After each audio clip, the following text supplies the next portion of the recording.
أعوذ بالله من الشيطان الرجيم. بسم الله الرحمن الرحيم. الحمد لله رب العالمين، الصلاة والسلام على أشرف الأنبياء والمرسلين، خاتم النبيين بالقاسم محمد وأهل بيته الطيبين الطاهرين المعصومين الذين أذهب الله عنهم الرجس وطهرهم تطهيرا. أما بعد، السلام عليكم ورحمة الله وبركاته. Welcome to Tuesday night Dua Tawassul program. Inshallah, we'll begin with the recitation of Dua. اللهم صل على محمد وآل محمد. اللهم صل على محمد وآل محمد. اللهم صل على محمد وآل محمد. بسم الله الرحمن الرحيم.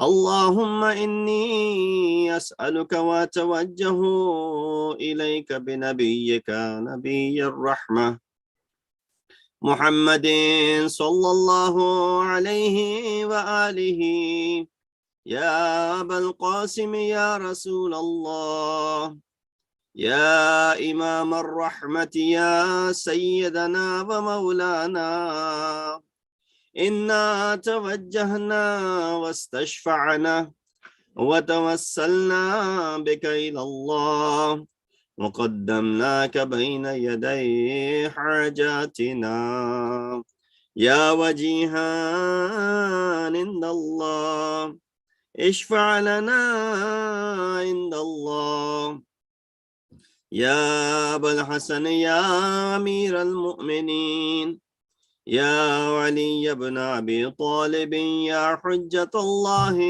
على خلقه يا سيدنا ومولانا إنا توجهنا واستشفعنا وتوسلنا بك إلى الله وقدمناك بين يدي حاجاتنا يا وجيها عند الله اشفع لنا عند الله يا فاطمة الزهراء يا بنت محمد يا قرة عين الرسول يا سيدتنا ومولاتنا إنا توجهنا واستشفعنا وتوسلنا بك إلى الله وقدمناك بين يدي حاجاتنا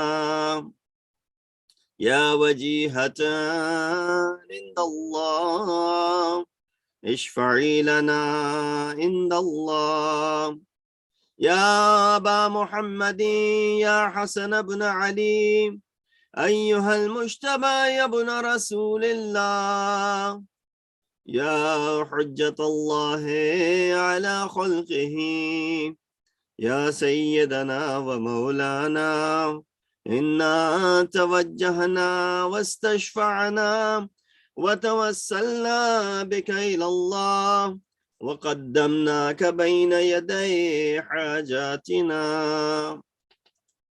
يا وجيها عند الله اشفع لنا عند الله يا أبا عبد الله يا حسين بن علي أيها الشهيد يا ابن رسول الله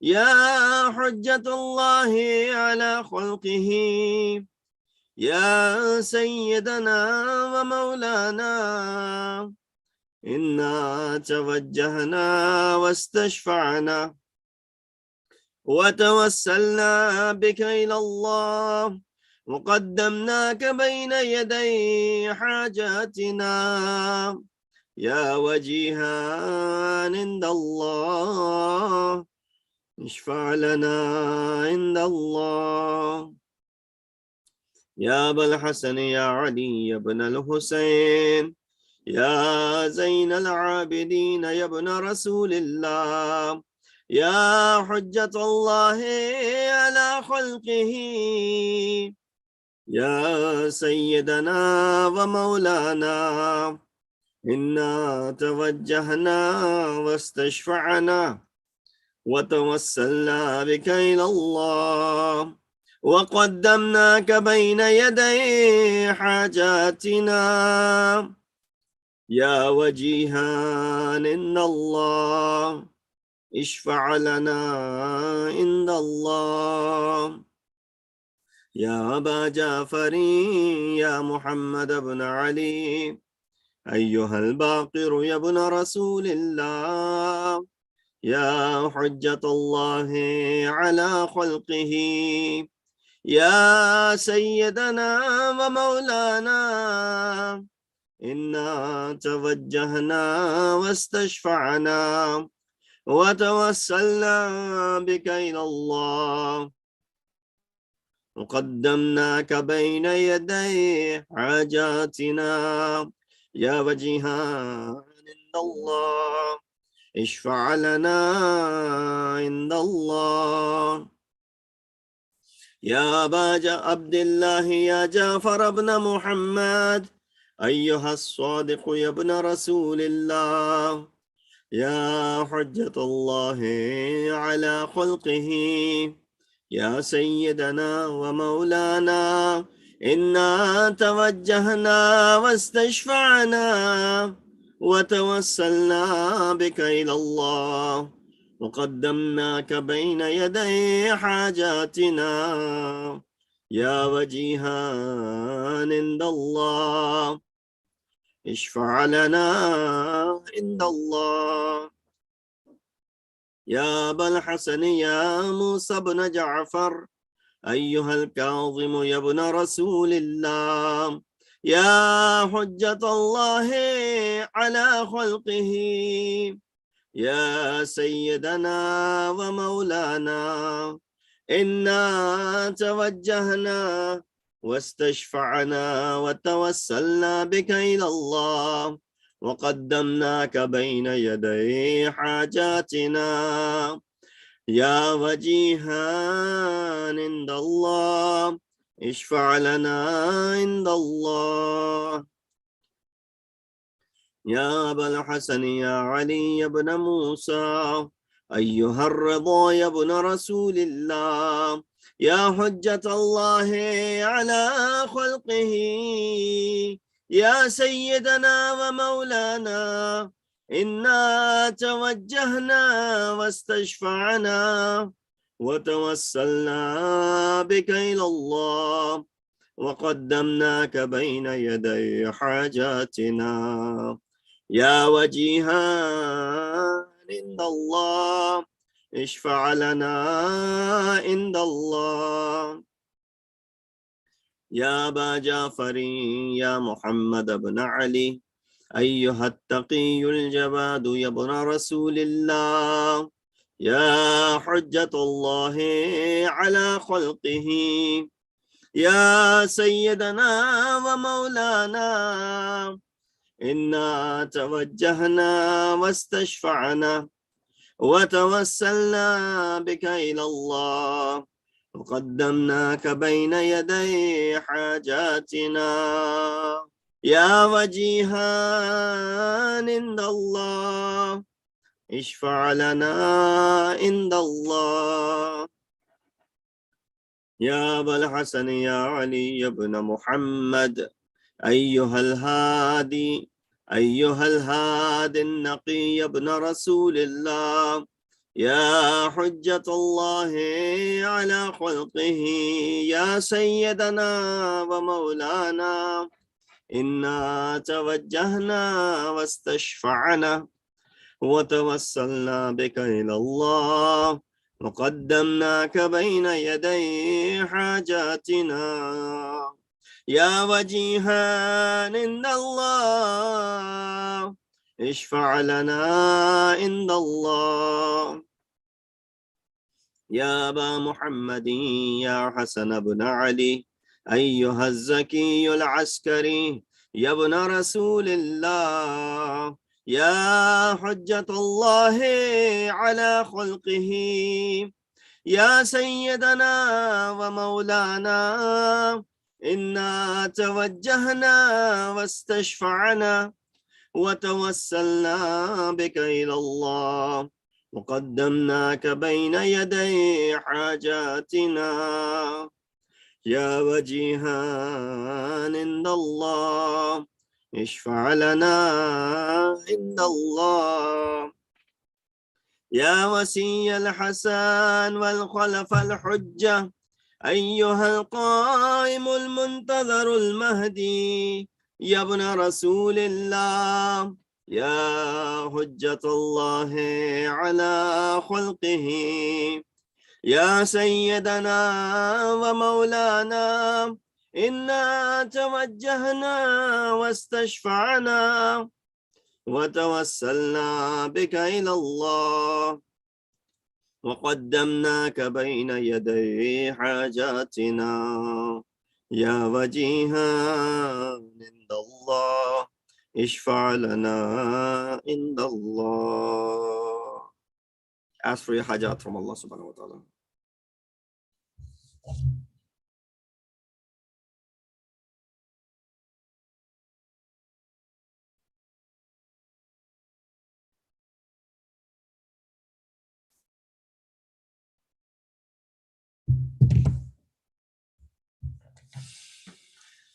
يا سادتي وموالي إني توجهت بكم أئمتي وعدتي ليوم فقري وحاجتي إلى الله وتوسلت بكم إلى الله واستشفعت بكم إلى الله فاشفعوا لي عند الله واستنقذوني من ذنوبي عند الله فإن وسيلتي إلى الله وبحبكم وبقربكم أرجو نجاة من الله فكونوا عند الله رجائي يا سادتي يا أولياء الله صلى الله عليهم أجمعين ولعن الله أعداء الله ظالميهم من الأولين والآخرين آمين رب العالمين. اللهم صل على محمد وآل محمد. لأرواح المؤمنين والمؤمنات فاتحة.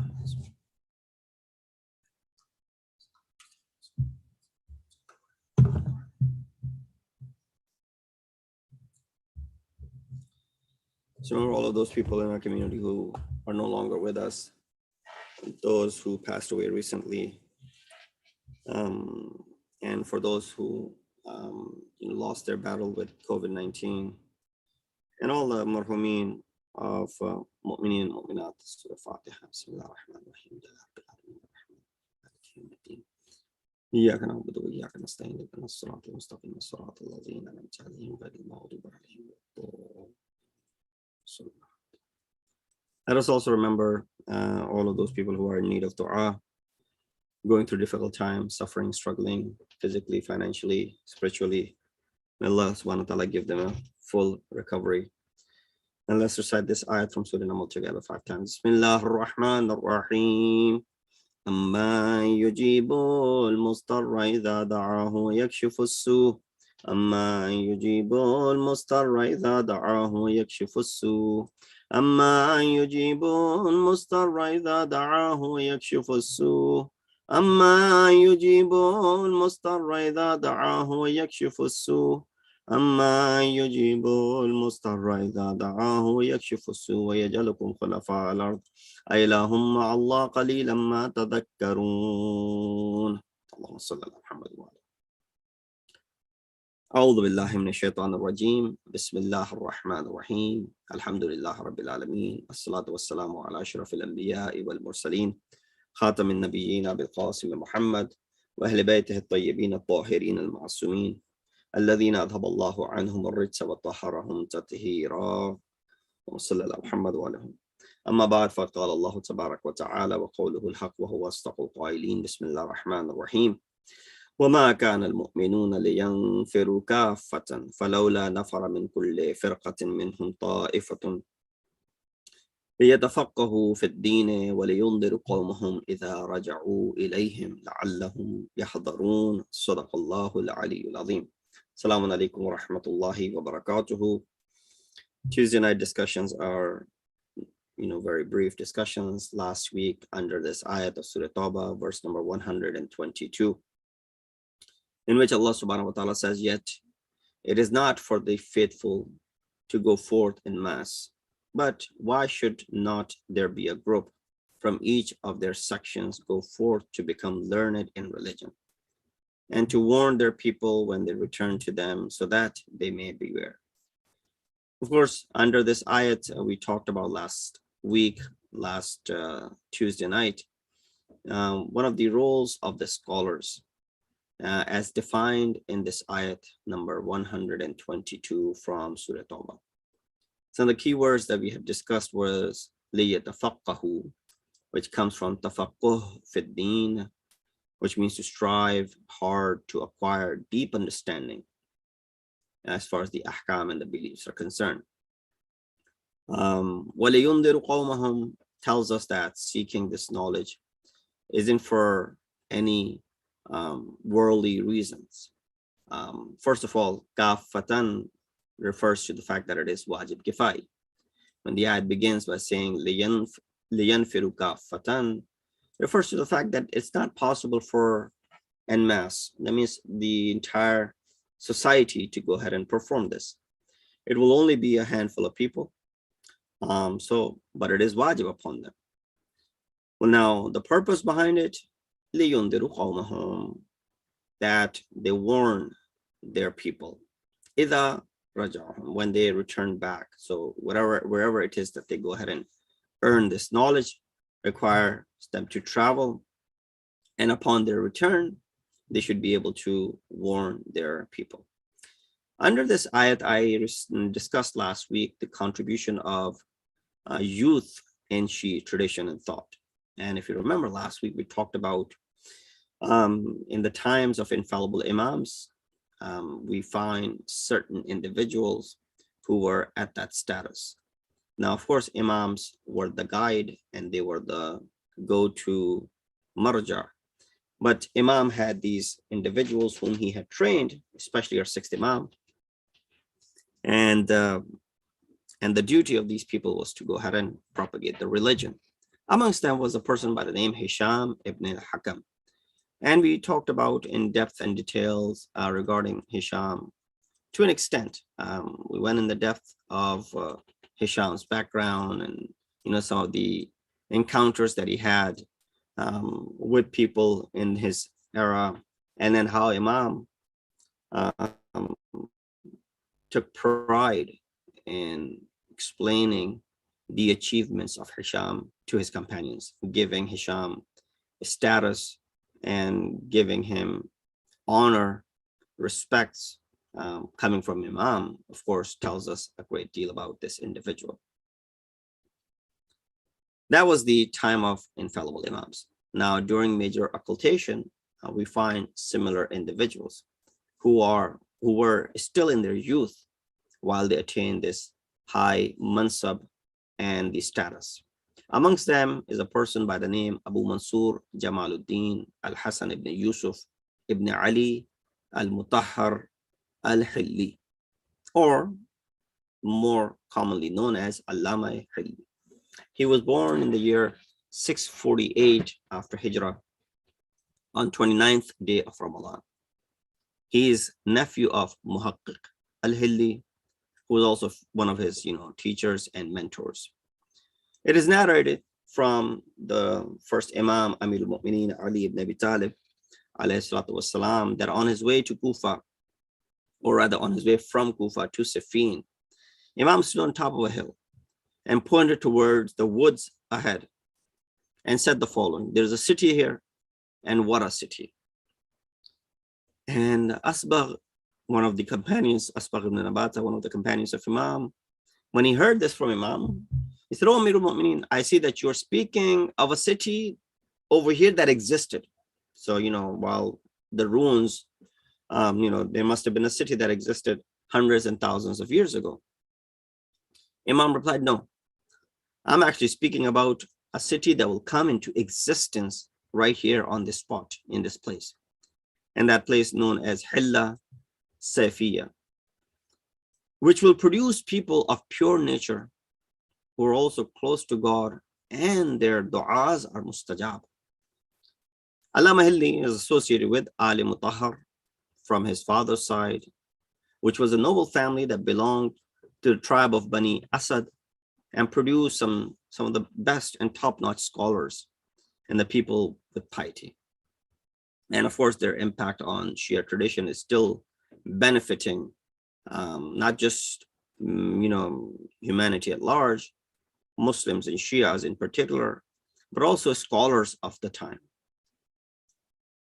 Here we see that Allama Hilli was trained under the guidance of his father, Sheikh Sadiduddin, and his maternal uncle, Muhaqqiq al-Hilli, as I mentioned earlier.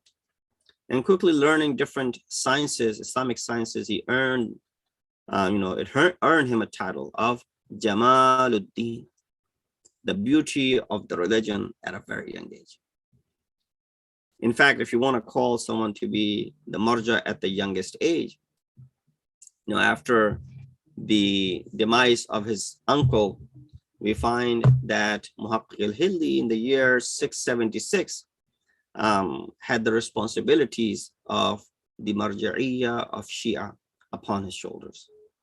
People went after the most distinguished student of Muhaqqiq for the sacred post.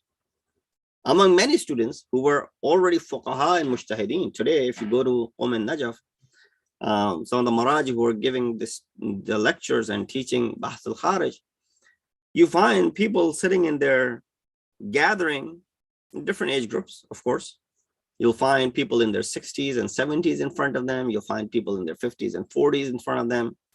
Very rarely do you find people younger than that in it. Usually it takes about 15, 20 years of studies, unless, of course, you started studying at a very young age. Ilm Din, that is. But usually when people start, by the time they're already in their 20s, they begin, by the time they get to their 40s, usually at that time, they start getting into Bahth Kharij. But we find that, amongst also, similar was the case with Muhaqqiq al-Hilli, there were a lot of fuqaha, a lot of mujtahideen, but all of them, they found Allama to be the most fitting for the post. Allama was only 28 years old at that time, which shows that he was a genius who had attained such a level of knowledge and piety at a very young age. And, at 28, most students still haven't even entered Bahth al-Kharij or Dars al-Kharij. Yet we see, Allama was already there at a level where he had, gone past that level. You studied at least 10, 15 years to become expert in Islamic law, and then you start teaching, takes you another 10, 15 years. And then you're declared to be mujtahid, for example. After taking over the marja'iyya, he was the first scholar given the sacred title of Ayatullah. So you hear the term Ayatullah used today. For some, it is, just become a word. Mashallah, we have a lot of Ayatullahs in Qub al-Najaf, in other seminaries in Pakistan and India, in Syria, where all the Islamic seminaries are. You have a lot of Ayatullahs. But he was the only person who had this title, and whenever someone referred to it, either Allama or Ayatullah, it meant Allama Hilli. Second person to be called this after him was Sayyid Muhammad Mahdi Bahr al-Ulum, who came almost 300 years after Allama Hilli. Allama affected the Shia tradition politically, of course, intellectually, as well as socially, while facing many challenges at that time. So don't think that, it was a time of where there was not any schemes or propagandas against him. No, there were a lot of propagandas. In fact, I'll highlight some of them. Period of Allama must be named the time of expansion of fiqh. And Shia and the reality of the madhab of Ahl Bayt, really. Since he worked tirelessly, and this whole generation, his uncle, himself, and then later on his son, who was also Nabaghe Waqt. So the expansion of the Shia fiqh really came at this time. And then, of course, students of his son, Shaykh Awwal, and later on, all of these people really impacted our Islamic fiqh. We find that, he introduced new dynamics in the Islamic jurisprudence, um, attracting a lot of folks from all walks of life and converting many people and seeing the real picture of Islam in the form that it was delivered in the time of Imams and Rasulullah. He was the first faqih who introduced mathematics as a part of the fiqh in order to compete, with other sciences that were happening, but also to, sort of give a completion to fiqh istidlali, fiqh which is based on the proofs and the evidences. Effects of Allama's view upon fiqh, ilm kalam, theology became the cornerstone for the discussion of Shia scholars. In those days, there were well-known tribe in Baghdad called Juwayni. They was in power. Although they were appointed by the Mughal Empire in Baghdad and had absolute power for about 30 years, but worked in promoting Islam and revering scholars, correcting the negative influence by Mughals. In reality, if it wasn't for them, the effect of Islamic culture would be non-existent. Mughals were also in control of majority of Iran and had caused a great deal of unrest, fear, and bloodshed. But slowly their influence started diminishing, and Islamic culture was then introduced, replacing what they had brought in. With the help of people like Khaja Nasiruddin Tusi, who was also one of the mentors and tutors of Allama Hilli. Allama spent almost 1/10 of his life in Iran and trained many students during his stay. It was because of Allama's efforts and recommendations that Sultan ordered the establishment of traveling madrasa with a tent and a teacher to accompany caravans. So there were a lot of travel between Iran and Iraq due to the places of visitation and ziyarat, and there were a lot of caravans. And this was a method introduced that a tent and a scholar, a teacher, would accompany these caravans. Wherever the caravan would stop, the madrasa would be set up, in the best location. Aside from teaching and debating with scholars of different sects and training scholars who wrote extensively about fiqh, kalam, and aqaid, these were the areas of expertise.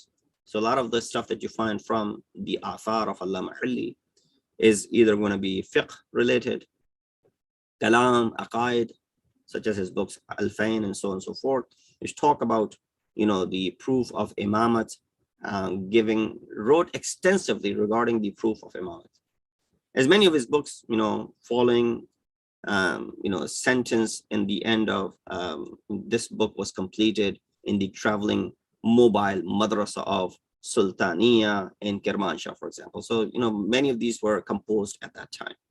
Allama Hilli returned to his hometown in Hilla after spending almost 1/10 of his noble life spreading the teachings of Ahl-Bayt and keeping the flag of Islam high in Iran. And I guess you could call that he introduced Madhab al-Tashayyu and brought Madhab al-Tashayyu, revived it in that noble land. So there is a story regarding, the incident that happened with the Allama Hilli and the Sultan. Story has been mentioned before, so I will refrain from going into that story. But very quickly, towards the end, I want to discuss some of the challenges of his time. And this is where I wanted to introduce that how it was not an easy task. We do live in era of information and technology where news travels instantaneously, and we hear about what happened in one place right away, and then there are reactions. And so we're able to prepare a rebuttal and whatnot. But even at that time, similar things existed to an extent. Like all scholars, Allama also had to deal with extremists in his time, such as, and you have all heard of his name, Ibn Taymiyyah, who was a contemporary of Allama. Both Ahl Sunnah and Ahl Tashayyu agree upon the corrupted views of Ibn Taymiyyah. Just to mention a few, how he extensively wrote against Shia aqaid of Imamah, and even the entire Madhab-e-Wahhabiyyat is based on the views of Ibn Taymiyyah, associating bodily parts to Allah subhanahu wa ta'ala and whatnot. So after Allama wrote the book Minhajul Kirama, which proves the concept of Imamah, Ibn Taymiyyah wrote a rebuttal called Minhaj Sunnah. Ibn Hajar says that Allama was famous and had good character. When the book of Ibn Taymiyyah reached him, he said, "Law kana yafham ma aqulu ajabtuhu." If Ibn Taymiyyah knew what I was saying in my book, although he's written a rebuttal, I wrote Minhajul Kirama, he wrote a rebuttal, Minhaj Sunnah. But then when, Allama Ali said this, he said, "Law kana yafham ma aqulu ajabtuhu." I know he did not understand what I was saying, so therefore there's no need for me to reply to what he has written in his book and the rebuttal that he has tried to produce and present. So this was one of the challenges and the jihad of the time of Allama Hilli. But of course, he left a good legacy. His son, was definitely someone who left a mark. Fakhrul Muhaqqiqeen is the son of Allama Hilli, born in the year 682 and passed away in the year 771. He was known as Fakhrul Muhaqqiqeen, Fakhruddin, Fakhrul Islam. All three are titles of the son of Allama Hilli. His name was Muhammad, and he was genius like his father. Shaykh Awwal was the student, Shaykh Awwal, whose book Lum'at Dimashqiyya, which is taught in Hawzat al-Ilmiya, is the cornerstone book of fiqh. Every marja that you know today, all of them would acknowledge the fact that they have read and studied this book, which Shaykh Awwal, because he was the first shaheed in this line, martyred for his scholarship, mentioned that he wrote this book in the prison, while in a dark prison, serving for him being Shia, and he wrote this book with his own blood, some mention. And of course, that's the reason it is still there and gets the same treatment and respect and honor. And it's one of the books which must be studied by anyone who enters Hawza Ilmiya. So inshallah, we'll discuss more about some of these other individuals who played a vital role in promoting Madhab Tashayyu. We ask Allah subhanahu wa ta'ala to give us the tawfiq and ability to follow the commands and the teachings of Ahlul Bayt alayhi wassalam. We ask Allah subhanahu wa ta'ala to give us ability to ponder deeply into the ayat of Quran. We ask Allah to hasten the reappearance of our weighted Imam and make us amongst the helpers and the soldiers of Shema. Wa akhir da'wana alhamdulillah rabbil alameen mutawajjih ziyarat. Assalamu alayka ya Rasulullah, assalamu alayka ya Nabi Allah, assalamu alayka ya Habib Allah, assalamu alayka ya khayra khalqillah, assalamu alaykum wa rahmatullahi wa barakatuh. Assalamu alayka ya Aba Abdullah, assalamu alayka ibn Rasulillah, assalamu alayka wa ala jaddika wa abik wa ala ummika wa akhik wa rahmatullahi wa barakatuh. Assalamu alayka ya gharib al-ghuraba, assalamu alayka ya mu'in al-du'afa wal fuqara, assalamu alayka ya shams al-shumus wa anis al-nufus, ayyuha al-madfun bi ardi Tus, Ali ibn Musa Rada, ورحمة الله وبركاته. السلام عليك صاحب العصر والزمان. السلام عليك إمام الإنس والجان. السلام عليك شريك القرآن. عجل الله تعالى فرجك وسهل الله مخرجك وظهورك وجعلنا من أعوانك وانصارك ورحمة الله وبركاته.